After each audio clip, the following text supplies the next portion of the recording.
السلام علیکم ورحمۃ اللہ وبرکاتہ۔ الحمد للہ نحمده ونستعینه ونستغفره ونؤمن به ونتوکل علیہ ونعوذ باللہ من شرور انفسنا ومن سیئات اعمالنا من يهده الله فلا مضل له ومن يضلله فلا هادي له ونشهد أن لا إله إلا الله وحده لا شريك له ونشهد أن محمدًا عبده ورسوله أما بعد أرسله بالحق بشيرا ونذيرا وداعيا إلى الله بإذنه وسراجا منيرا فأعوذ بالله من الشيطان الرجيم بسم الله الرحمن الرحيم إنا أنزلناه في ليلة القدر وما أدراك ما ليلة القدر ليلة القدر خير من 1000 شهر وقال النبي صلى الله عليه وسلم من قام ليلة القدر إيمانا واحتسابا غفر له ما تقدم من الذنب او كما قال عليه الصلاة والسلام۔ برادران اسلام، بزرگان محترم، امت کے غیور نوجوانوں، تمام تر حمد و ثنا اور خوبیاں اس خالق و مالک کے لیے جس نے ہمیں اور آپ کو ایمان کی عظیم ترین نعمت عطا فرمائی، اور لاکھوں کروڑوں درود و سلام ہو امام الانبیاء خاتم الرسل جناب محمد الرسول اللہ صلی اللہ علیہ وسلم پر، جن کی محنت اور کاوشوں کے صدقے میں آج ہم سب مومن اور مسلمان ہیں۔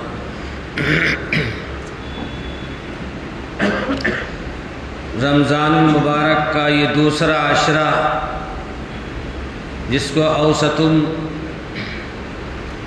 اللہ کے نبی جناب رسول اللہ صلی اللہ علیہ وسلم نے فرمایا اولہ رحمت اوسطہ مغفرت، گویا کہ مغفرت کا یہ عشرہ اب رخصت ہونے والا ہے۔ 18 رمضان ہے، 19، 20 رمضان تک یہ دوسرا عشرہ رہے گا۔ رمضان المبارک بڑی تیزی کے ساتھ ہم سے رخصت ہو رہا ہے۔ رمضان کی قیمتی ساعتیں، قیمتی لمحات ہم سے گزرتے جا رہے ہیں۔ قدردانوں کے لیے یہ اوقات، یہ لمحات بڑے قیمتی ہیں۔ اللہ کے نبی جناب رسول اللہ صلی اللہ علیہ وسلم نے رمضان المبارک میں آپ نے بہت ساری چیزوں کا بہت خاص اہتمام فرمایا کرتے تھے۔ عائشہ صدیقہ رضی اللہ تعالیٰ عنہ فرماتی ہیں کہ جب رمضان المبارک کا مہینہ آتا تو اللہ کے نبی صلی اللہ علیہ وسلم کی سخاوت اتنی کثیر ہو جاتی کہ جیسے آندھی کی ہوا چل رہی ہے، اس لیے کہ آپ کو یقین تھا، آپ کو معلوم تھا کہ رمضان میں نیکیوں کا پرسنٹیج زیادہ ہو جاتا ہے، رمضان میں نیکیاں بڑھا دی جاتی ہیں۔ اللہ کے نبی جناب رسول اللہ صلی اللہ علیہ وسلم نے فرمایا کہ رمضان میں 1 کرو گے تو 70 پاؤ گے، 1 کرو گے تو 70 پاؤ گے، نفل پڑھو گے تو فرض کے برابر، اور فرض پڑھو گے تو 70 فرائض کے برابر۔ یہ نیکیاں کہاں ملنے والی ہیں؟ یہ رمضان میں ہی ملنے والی ہے، 11 مہینے میں ہرگز نہیں مل سکتی۔ اللہ ہم سب کو بچے ہوئے رمضان کی قدر کی توفیق نصیب فرمائے۔ دوستو اور بزرگوں، اس وقت 2 مضمون ہمارے سامنے ہیں جس کا تعلق اخیر عشرہ سے ہے، جس کو اللہ کے نبی نے فرمایا اتقم من النار، جہنم سے آزادی کا ہے، جہنم سے چھٹکارے کا عشرہ۔ آخر عشرہ جس میں شب قدر کی راتیں ہیں، طاق راتیں ہیں، اور دوسرا مسئلہ اعتکاف کا ہے۔ ان دونوں مسئلے کو سمجھنا ہے۔ سب سے پہلے قرآن پاک کی یہ سورت لیلۃ القدر کیوں نازل ہوئی، اس کا شان نزول کیا ہے؟ مفسرین نے بہت ساری روایتیں نقل کی ہیں۔ ایک روایت میں شب قدر کے بارے میں حضرت عبادہ بن صامت رضی اللہ تعالیٰ فرماتے ہیں کہ اللہ کے نبی صلی اللہ علیہ وسلم لیخبرنا باہر تشریف لائے بلیلۃ القدر، تاکہ ہم کو لیلۃ القدر کی خبر دیں۔ لیکن رجلان من المسلمین، دو مسلمان آپس میں لڑ رہے تھے، جھگڑ رہے تھے۔ تلاحا رجلان، کہ دو شخص آپس میں لڑ رہے تھے، جھگڑ رہے تھے۔ اس کی صلح کے لیے ہم نکلے، شب قدر کی تعین کو ختم کر دی گئی، بھلا دی گئی۔ اس میں بھی اللہ کی مصلحت۔ تو اس روایت سے حضرت عبادہ بن صامت رضی اللہ عنہ فرماتے ہیں کہ اللہ کے نبی صلی اللہ علیہ وسلم نے ارشاد فرمایا کہ دو آدمی آپس میں لڑ رہے تھے، جھگڑ رہے تھے، جس کی بنیاد پر شب قدر کی تعین، یعنی شب قدر تو ایک رات ہے نا، متعین رات، جو قبولیت کا جو وقت ہے، اللہ کے نبی صلی اللہ علیہ وسلم نے فرمایا کہ وہ ایک خاص وقت ہے، وہ ایک خاص لمحہ ہے، جس وقت مومن جو مانگے گا انشاءاللہ قبول ہو جاتا ہے۔ اسی کی تلاش میں تو ہم شب قدر کی 5 رات تلاش کرتے، عبادت کرتے۔ تو ایک رات کی تعین اس لیے نہیں ہوئی کہ آپس میں مسلمان جھگڑ رہے تھے۔ اللہ کے نبی جناب رسول اللہ صلی اللہ علیہ وسلم رمضان مبارک میں ہمیشہ اعتکاف کا معمول تھا۔ آپ صلی اللہ علیہ وسلم نے ایک عشرے کا اعتکاف کیا شب قدر کی تلاش میں، شب قدر معلوم نہیں ہوئی۔ پھر آپ نے دوسرے عشرے کا، عشر مانے 10، پھر 10 رمضان سے پھر 20 رمضان تک آپ نے اعتکاف کیا اور تلاش کیا کہ شب قدر کب ہے، پھر پتہ نہیں چلا۔ تو آخر عشرے میں اللہ کے نبی جناب رسول اللہ صلی اللہ علیہ وسلم نے خطاب فرما کر فرمایا، ہم نے پہلے عشرے کا 1 رمضان سے 10 رمضان کا اعتکاف کیا، شب قدر کی تلاش میں معلوم نہیں پڑا، پھر 10 سے 20 رمضان کا اعتکاف کیا تاکہ شب قدر کی تعین معلوم ہو جائے، پھر بھی نہیں معلوم ہوا، لہذا اب جو 10 ایام بچے ہیں رمضان کے، ان 10 ایام کی طاق راتوں میں شب قدر تلاش ہے۔ وہ 10 راتیں کون ہیں؟ اجماع امت، جس پر صحابہ کرام کا اجماع ہے، متفق ہیں، جن روایتوں پر سب کا اجماع ہے، وہ ہے 21 کی رات، 20 رمضان جب دن آپ روزہ رکھ لیتے ہیں اور غروب آفتاب ہوتا ہے، جو 21 کی رات کی شب شروع ہوتی ہے، تو پہلی رات، تو 21 کی شب، 23 کی شب، 25 کی شب، 29 کی شب، 27 کی شب اور 29 کی شب، یہ 5 طاق راتیں ہوئی شب قدر کی رات۔ اللہ کے نبی صلی اللہ علیہ وسلم نے وضاحت کے ساتھ فرما دیا کہ اب جو 10 راتیں بچی ہیں، ان میں طاق راتیں، طاق کا معنی پھوٹ، جوڑا نہیں، 2 4 10 12 18 یہ جوڑا ہے، اور 1 3 5 7 9 13 یہ پھوٹ کہلاتا ہے، جس کو طاق کہتے ہیں۔ تو اللہ کے نبی نے فرمایا کہ اب طاق راتوں میں تلاش کر لو شب قدر۔ اسی لیے مفسرین لکھتے ہیں کہ 5 رات کا عبادت میں گزار لینا کوئی مشکل کام نہیں ہے، لیکن یہ 5 راتیں اگر کسی نے گزار لیا اور 10 رمضان کی طاق راتیں گزار لی تو نہ جانے ہزاروں کروڑوں نیکیاں اس کے کھاتے میں جمع ہو جائیں۔ ایک موقع پر صحابہ کرام کا مجمع ہے، آپس میں تذکرہ ہوا کہ پہلے کی جو قومیں گزری ہیں ان کی عمریں بہت طویل ہوتی تھی۔ حضرت نوح علیہ السلام کی عمریں 950 برس تو صرف ایمان توحید کی دعوت دیا انہوں نے، 1000 برس، 900 برس، 500 برس، اتنی لمبی عمریں ہوا کرتی تھی. تو ظاہر ہے جتنی زیادہ لمبی عمر ہوگی عبادت کا موقع اتنا ہی زیادہ ہوگا. اسی لیے آج بھی اگر کسی کی لمبی عمر ہوتی ہے، 100 سال ہو جاتا ہے، کہتے ہیں ماشاءاللہ سبحان اللہ. کیا مقصد ہے لمبی عمر کا؟ مقصد یہی تو ہے کہ جتنی زیادہ عمر لمبی ہوگی عبادات کا موقع زیادہ ملے گا. تو صحابہ کرام کو ذرا رنج ہوا کہ اللہ کے نبی ہمیں عبادت کا موقع کب ملا؟ 50 سال، 100 سال، 125 سال، بس یہی عمریں.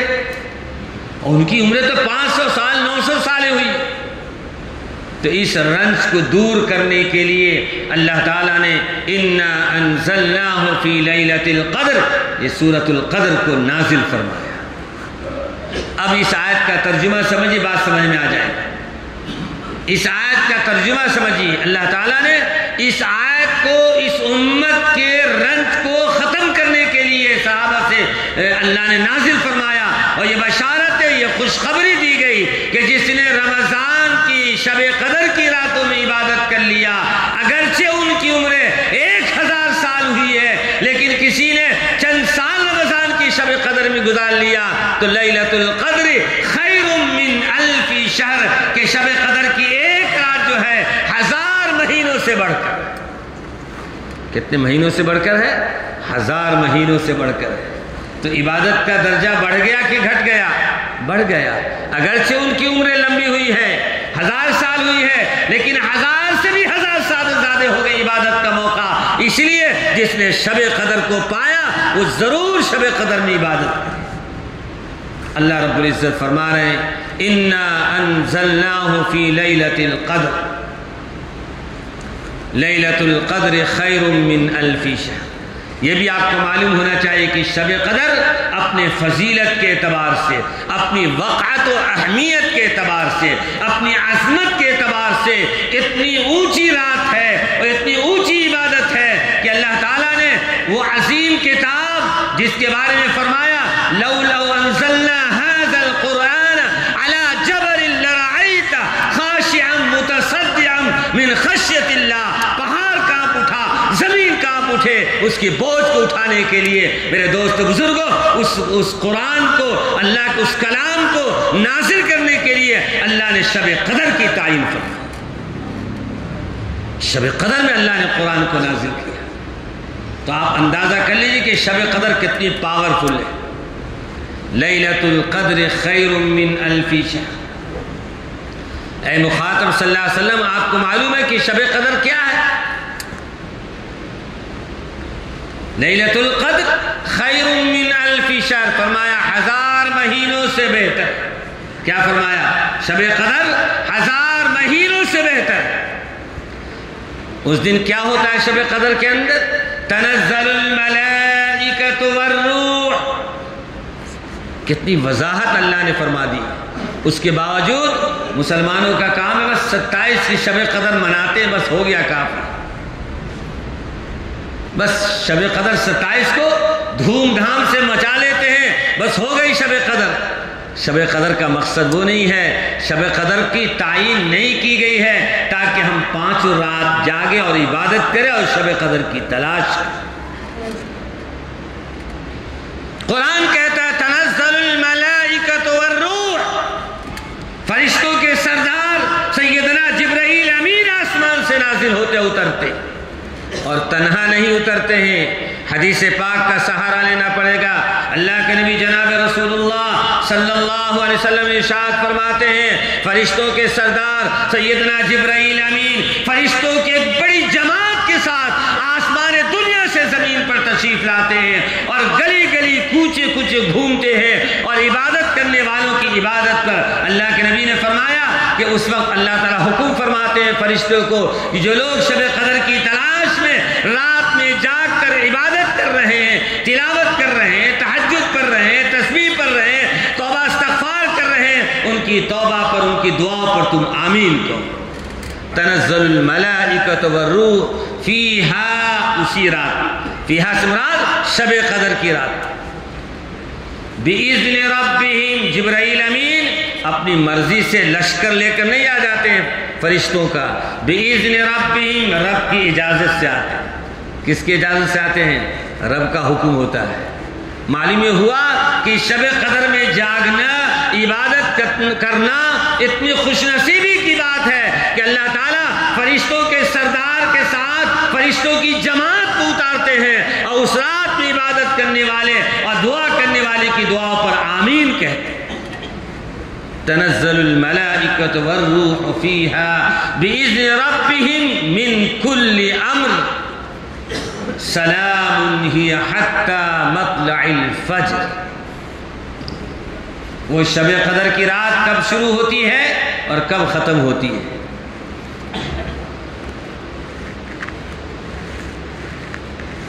سلام ہی حتی مطلع الفجر، غروب آفتاب سے شروع ہو کر طلوع فجر تک کا وقت رہتا ہے۔ معلوم یہ ہوا کہ شب قدر غروب آفتاب سے صبح صادق تک کا وقت ہے، پوری رات ہمیں عبادت میں گزارنا۔ بہت سارے موقع پر ہم کئی رات جاگتے ہیں نا، مسلمان تو جاگنے میں ماسٹر ہے نا، کھانے میں، جاگنے میں، پہننے میں، اس میں تو بہت نام پیدا کیے ہوئے دنیا میں۔ جی شادیوں میں جائیے، مسلمانوں کے جو زرق لباس ہوتے ہیں، کیا بات، مسلمانوں کو کیا اسی لیے اللہ نے پیدا کیا؟ وہ تو ضمناً دیکھیے ایک چیز ہے، حضرت مولانا قاری صدیق صاحب رحمۃ اللہ علیہ اتنے بڑے اللہ والے گزرے ہیں، 100 سال میں کہیں ایسے بزرگ پیدا ہوتے ہیں، 100 سال میں۔ کعبۃ اللہ میں گئے تو نماز پڑھنے کی اجازت دی گئی، بادشاہ وقت نے کہا کہ آپ حرم پاک میں نماز پڑھائیں۔ قاری صدیق صاحب رحمۃ اللہ علیہ فرماتے ہیں کہ ایمان والوں کو کھانے کے لیے اللہ نے نہیں پیدا کیا، بلکہ اللہ تعالیٰ نے جینے کے لیے پیدا کیا، اس لیے کہ تم اللہ کی بندگی کرو۔ کھانے کو اللہ تعالیٰ نے انسان کے لیے نہیں پیدا کیا، بلکہ اللہ تعالیٰ نے اپنے بندوں کو عبادت کے لیے پیدا کیا، اور کھانا تو لازماً اس کو ملنا ہے۔ جتنی روزی مقدر میں اللہ نے لکھی ہے وہ تو یقیناً مل کر رہے گی۔ تو عبادات میں اہتمام کرنا، شوق اور جذبے سے عبادت کرنا۔ شب قدر کی رات عائشہ صدیقہ رضی اللہ تعالی عنہ فرماتی ہیں کہ اللہ کے نبی صلی اللہ علیہ وسلم فرماتے ہیں کہ ہم رمضان میں شب قدر کو تلاشتے، ڈھونڈتے۔ اس لیے پہلی بات تو یہ ہے کہ شب قدر کی رات 5 راتیں، ایک رات فکس کرنا، متعین کرنا سراسر ظلم ہے، سراسر نافرمانی ہے۔ اللہ تعالیٰ نے اس 5 رات کو عام کر دیا ہے، کسی بھی رات میں شب قدر گزر سکتی ہے، تو ہم 5 راتوں کا اہتمام کریں، اس رات میں خوب مانیں۔ ابھی اس وقت تو بہت اہم مسئلہ ہے، مسلمان سارے عالم کے اندر آزمائشوں میں گھرا ہوا ہے، نکلتے ہوئے کوئی راستہ نہیں مل رہا ہے۔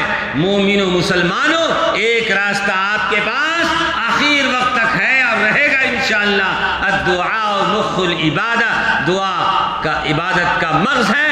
شب قدر کی رات میں اللہ سے رجوع کیجئے، اللہ سے رابطہ قائم کر لیجئے اور گر گرائیے، اپنے پیشانی کو زمین پر رکھ دیجئے اور کہیے اے ہمارے پروردگار، سارے عالم کے اندر ایمان والا پریشان حال ہے، ان پریشانیوں سے نکالنے والی ذات صرف آپ،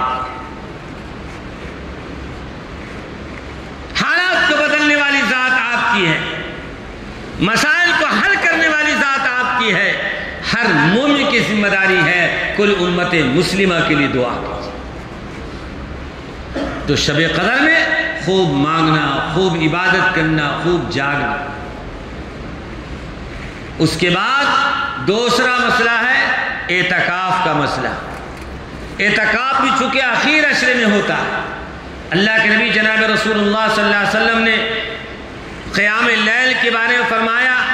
حضرت ابو ہریرہ رضی اللہ تعالیٰ عنہ روایت فرماتے قال رسول اللہ صلی اللہ علیہ وسلم، رسول اللہ صلی اللہ علیہ وسلم نے ارشاد فرمایا من قام ایمانا واحتسابا غفر له ما تقدم من الذنب کہ جس نے رمضان میں قیام کیا، جاگا، عبادت کیا، تو فرمایا ایمان و احتسابا، ایمان کے ساتھ، ثواب کی نیت کے ساتھ عبادت کیا ہے تو اللہ تعالیٰ اس نے پچھلے سارے گناہ معاف فرما دیں گے۔ یہ روایت بخاری شریف میں بھی ہے، مسلم شریف میں بھی ہے۔ اب اعتکاف کسے کہتے ہیں؟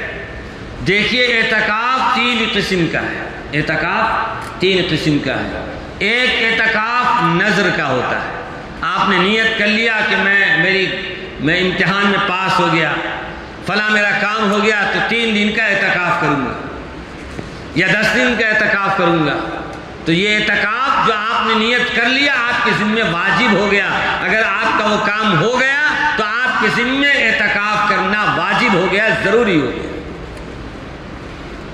دوسرا اعتکاف نفل، آپ ابھی جمعہ کی نماز کے لیے آئے، جیسے مسجد کے دروازے پر آئے، آپ نے دعا پڑھا اللہم افتح لی ابواب رحمتک پڑھ کے داخل ہوئے اور آپ نے نیت کر لیا میں جتنی دیر مسجد میں رہوں گا اعتکاف کی نیت کرتا ہوں، تو جب تک مسجد میں آپ رہیں گے فری آپ کو اعتکاف کا ثواب بھی ملتا رہے گا۔ اور تیسرا اعتکاف سنت مؤکدہ علی الکفایہ۔ سنت مؤکد علی الکفایہ 2 لفظ ہے۔ ایک لفظ سنت مؤکد، سنت مؤکد اس عمل کو کہتے ہیں جس کو اللہ کے نبی صلی اللہ علیہ وسلم نے ہمیشہ کیا، یعنی اللہ کے نبی صلی اللہ علیہ وسلم نے ہمیشہ آپ نے اعتکاف فرمایا۔ کبھی ایسا ہوا کسی عارض کی وجہ سے اعتکاف چھوٹ گیا تو آپ نے اگلے سال اس کو بھی اعتکاف کیا اور پچھلا بھی اعتکاف کیا۔ اور علی الکفایہ کا مطلب ہوتا ہے ہر محلے کی مسجد میں، علاقے اور محلے کی طرف سے مسجد میں ایک آدمی کا بیٹھنا ضروری ہے۔ کفایہ سب کی طرف سے، اگر ایک آدمی بھی نہیں بیٹھا اور پورے محلے کی طرف سے مسجد خالی رہی اور اعتکاف سنت مؤکد علی الکفایہ نہیں کیا گیا تو محلے کے سارے لوگ گنہگار ہوتے، اور ایک آدمی بھی اگر بیٹھ گیا تو سب کی طرف سے کافی ہو جائے۔ تو سنت مؤکد علی الکفایہ یہ 20 رمضان کے غروب آفتاب سے عید الفطر کے چاند نکلنے تک کا وقت ہے۔ اعتکاف کے اندر بڑی عجیب چیز ہے، روزہ آپ رکھے ہوئے ہیں، دھوکے سے آپ نے شربت پی لیا، ایک چپاتی آپ نے کھا لیا، اطمینان سے پیٹ بھی بڑھ گیا، اب یاد آ رہے یار میں تو روزہ سے تھا، تو فقہ لیتے آپ کا روزہ نہیں ٹوٹے گا۔ بھول سے آپ نے کھا لیا، جیسے معلوم ہوا آپ رک گئے، آپ کا روزہ نہیں ٹوٹے گا۔ لیکن اعتکاف دیکھیے، اعتکاف اتنا بڑا، اللہ کے نبی نے فرمایا جس نے رمضان کے آخر عشرے کا اعتکاف کیا اس کو 2 حج مقبول اور عمرے کا ثواب دیا جاتا ہے۔ جس حج کے لیے لاکھوں 3-3 4-4 8-8 لاکھ روپے لوگ خرچ کریں، کیا فرما رہے ہیں؟ 2 حج مقبول کا، عمرے کا ثواب دیا جائے۔ لیکن اعتکاف آج کے جیسا اعتکاف نہیں ہے، گپاسٹنگ چل رہی ہے، پوری کہانی چل رہی ہے، غیبت بھی چل رہی مسجد، جی فون پہ آدھا دن فونی پہ لگے رہتے، یہ کیا اعتکاف ہے؟ اعتکاف ٹوٹ جاتا ہے بغیر ضرورت کے، اگر آپ نے کال بھی کیا تو اعتکاف چلا جائے گا۔ آپ سمجھیے مسئلہ۔ تو روزے کی حالت میں اگر کوئی چیز آپ نے کھا لیا اور یاد آ گیا چھوڑ دیا آپ نے تو آپ کا روزہ نہیں ٹوٹے گا۔ لیکن اعتکاف میں بھولے سے کہ ہم اعتکاف کی حالت میں کوئی باہر ہنگامہ ہو رہا تھا، مسجد سے باہر آپ نے قدم رکھ دیا، آپ کا اعتکاف ختم ہو گیا کہ حضرت میں تو بھولے سے چلا گیا، ختم، معاملہ ختم۔ کتنا فرق ہے، کتنا نازک مسئلہ ہے اعتکاف کا۔ چاہے جان بوجھ کر آپ باہر گئے تب بھی اعتکاف ختم، چاہے بھول سے آپ چلے گئے تب بھی اعتکاف ختم ہو جائے۔ کیوں؟ اس کی نیکیاں بہت زیادہ ہیں۔ ایک حدیث تو آپ نے سن لیا، 2 حج مقبول 2 عمرے کا ثواب دیا جائے گا۔ دوسری حدیث، کوئی ایسا کام بتائیے بغیر کیے ہوئے اس پر نیکی ملتی ہو۔ آپ نے وہ کام کیا نہیں، سبحان اللہ پڑھا نہیں، نیکی مل جائے۔ کسی کو ایک سکہ دیا نہیں، اس کی نیکی مل جائے، سوال ہی نہیں ہے۔ حرکت کریں گے تو برکت آئے گی، نیکی آئے گی۔ لیکن اعتکاف ایک ایسا عمل ہے کیے بغیر اللہ نیکی عطا فرماتا۔ کیا مثال ہے اسلام میں. اللہ اعتکاف کی اہمیت کو ہم سب کو سمجھا دے. میرے دوست بزرگ، بعض علاقوں میں تو خوشامد کرنا پڑتا بیٹھنے کے لیے. دارالعلوم دیوبند میں آپ چلے جائیں تو مسجد رشید بہت عالی شان مسجد ہے، جو مدرسے کی مسجد ہے، اس میں کم سے کم 200 300 500 تک اعتکاف کرنے والے اعتکاف کرتے بیٹھتے. پوری مسجد ہی بڑی ہوئی ہے اعتکاف سے. اللہ ہم سب کو اس کی قدر کی توفیق نصیب فرمایا کہ اگر کسی جو معتکف ہے اعتکاف میں بیٹھا ہوا ہے، اس کا کوئی بیٹا ہو، بیوی ہو، ماں ہو، بیمار ہو گئے اور سیریس حالت میں ہو گئی، اب عیادت کرنا دیکھنا نہیں جا سکتا، نہیں جا سکتا، معتکف نہیں جا سکتا ہے. اللہ کے نبی نے فرمایا کہ اعتکاف کرنے والا، عیادت کرنے والا، ہر نیکی پر ایک آدمی ایک بیمار کی عیادت کے لیے جاتا ہے، ہر قدم پر اس کو نیکی ملتی ہے. اور یہ بیچارہ اعتکاف میں بیٹھ گیا، یہ تو جا نہیں سکتا ہے. اللہ کے نبی نے فرمایا جاؤ، تمہیں جائے بغیر تم کو اللہ تعالیٰ اس کی نیکی عطا فرمائے. اسی طرح فرمایا جنازہ ہے، جنازہ پڑھنے کے لیے باہر نہیں جا سکتے، اعتکاف ختم ہو جائے گا. اللہ کے نبی نے فرمایا معتکف اعتکاف کرنے والا جنازے میں شرکت نہیں کر سکتا ہے، لیکن یاد رکھنا جنازے میں شریک نہیں ہوا، قبرستان تک نہیں گیا، لیکن اس کو اس کے جانے کا، جنازہ پڑھنے کا مسجد میں بیٹھے بیٹھے ثواب دیا جائے. یہ ہے اعتکاف، سنت مؤکد علی الکفایہ. یہ اعتکاف مسجد میں ہی کرنا ہے، اور اعتکاف کے لیے روزہ شرط ہے. اس اعتکاف کے لیے، وہ 2 اعتکاف کے لیے روزہ شرط نہیں ہے. رمضان کے آخر عشرے کے اعتکاف کے لیے روزہ شرط ہے. اعتکاف کرنے والا اگر کسی وجہ سے روزہ چھوڑ دیا، اس کا اعتکاف ختم ہو جائے. بہت ساری پابندیاں ہیں. مسجد سے باہر نہیں جانا، بے ضرورت بات نہیں کرنا، جتنی ضرورت ہے اتنی ہی بات کرنے کی اجازت. اہتمام کے ساتھ جو ہے، اس نیت کے ساتھ. اور اعتکاف کرنے والوں کے لیے ضروری ہے، اعتکاف کرنے کا مقصد کیا ہے؟ ایک تو نیکیاں بٹورنا ہے، وہ تو ہے ہی مقصد. اس کے علاوہ جو ہے سنت مؤکد علی الکفایہ کی جو شرط لگی ہوئی ہے، اس سے فقہاء نے ایک مسئلہ نکالا کہ سارے محلے کی طرف سے وہ آدمی بیٹھا ہے، لہذا اعتکاف کرنے والوں کی ذمہ داری ہے اپنے لیے، محلے والوں کے لیے، خاندان والوں کے لیے اور کل امت مسلمہ کے لیے مسجد میں بیٹھ کر، اعتکاف میں بیٹھ کر ان تمام لوگوں کے لیے دعا کرتا ہے، ان تمام لوگوں کے لیے دعا کرتا ہے. نوجوانوں کو چاہیے کہ اپنی چھٹی بچا کر رکھیں. چھٹی بتاتے ہیں نا، شادیوں کے لیے، ٹور کے لیے اور سیاحت کے لیے، گھومنے کے لیے، یہ ایسے موقع کے لیے چھٹی بچا کر رکھ لیے. رمضان کے 10 دن جو ہے اس لیے کہ بڑھاپے کا 70 سجدہ، جوانی کا 1 سجدہ، پھر بھی 1 سجدہ بھاری ہو. تو اگر کوئی نوجوان اعتکاف کرتا ہے تو آپ بتائیے کتنی نیکیاں اس کے کھاتے میں آ جائیں. اس لیے ہم سب کو چاہیے، اور اعتکاف صرف مردوں کے لیے نہیں، عورتوں کے لیے بھی ہے. لیکن عورتیں اپنے گھر میں اعتکاف کریں گی، گھر کا ایک کونا، خاص کونا، ایک حصہ عبادت کے لیے تخصیص کر لیں. ایک زمانہ تھا کہ لوگ مکان بناتے تھے تو اس کا بھی اہتمام کرتے تھے. آج ہمارے لیے یہ گھر فلاں بیٹے کے لیے، یہ فلاں کے لیے، یہ حمام ہے، یہ کچن ہے، یہ فلاں ہے، ساری چیزوں کا نام ہے. اگر نہیں ہے تو کوئی ذکر کے مجلس اور اللہ کو یاد کرنے کی کوئی جگہ ہم متعین گھر میں نہیں کرتے. عالی شان مکان بنایا، کس کا دیا ہوا مال ہے؟ اسی خالق مالک کا تو دیا ہوا ہے. اسی مالک کے دیے ہوئے سے ہم نے زمین بھی خریدا، عالی شان مکان بھی بنایا، اس میں قیام پذیر بھی ہو گئے. اس رب کو یاد کرنے کے لیے ایک جگہ خالی نہیں کر سکتے. آپ غیروں میں جا کر دیکھیں، عبادت کے لیے خاص جگہ بناتے ہیں اپنے گھروں میں. میرے دوست بزرگوں، اس میں ہوتا کیا ہے؟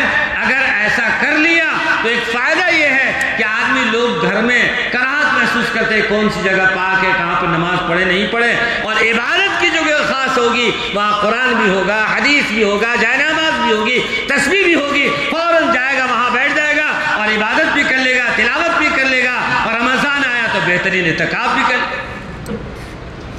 تو عورتوں کے لیے بھی اعتکاف ہے، لیکن اپنے گھر میں اگر عبادت کی جگہ ہے وہاں اعتکاف کریں یا کوئی خاص جگہ متعین کر لیں، اور اگر گھر میں کوئی دوسرا کام کاج والا نہیں ہے تو گھر کے سارے کام کاج کر سکتی ہیں، اعتکاف بھی کر سکتی ہیں، لیکن بغیر ضرورت کی بات نہیں کرنی، جتنی ضرورت ہے بات کر سکتے ہیں۔ بہرحال اللہ تعالیٰ اس اعتکاف کی قدر ہم سب کو سمجھنے کی توفیق نصیب فرمائے۔ رمضان مبارک بہت تیزی کے ساتھ گزرتا جا رہا ہے، ہم سب کو بچے ہوئے رمضان کے اللہ تعالیٰ قدر کرنے کی توفیق نصیب فرمائے۔ وآخر دعوانا ان الحمد للہ رب العالمین۔